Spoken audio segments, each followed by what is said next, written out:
హర్షవర్ధన్ రెడ్డి గారికి, మన పైన ఉన్న వేదిక పైన ఉన్న పెద్దలకి అందరికీ నా నమస్కారం. ఏమ్మా మన జగనన్న ఇచ్చింది మీకు మర్చిపోందా?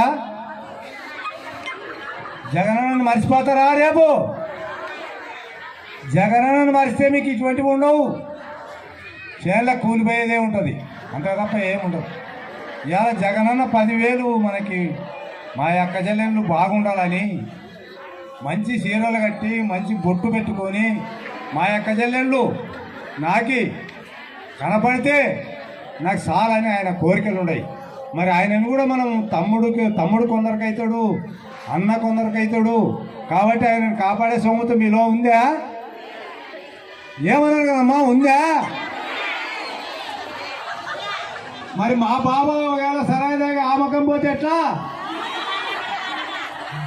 బాబా సరాయి దాకా ఎక్కడ యాదాన్నో చెప్తాడో పొద్దుతలకి యాద చెప్తాడో తెలియదు కదా. కాబట్టి బావను కూడా కట్టేయాలి. మీరు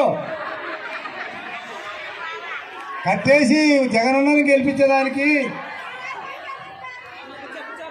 ఖచ్చితంగా జగనన్నను గెలిపించాలా? అదే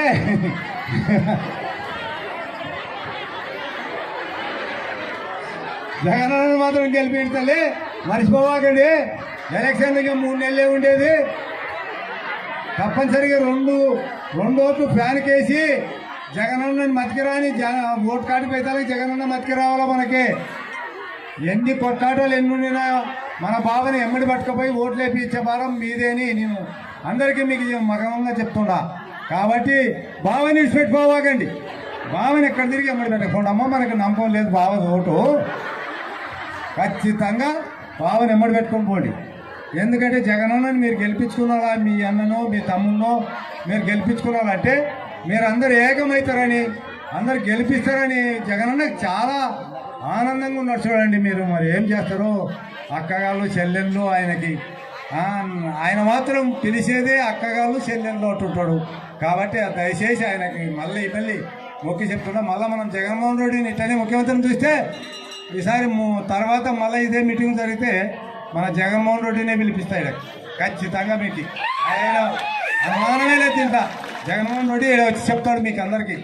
కాబట్టి మీకు అందరికీ నమస్కారం చేసి ఖచ్చితంగా జగనన్నని గెలిపిస్తామని మళ్ళీ ఒకసారి జగన్ జై, జగన్ జై.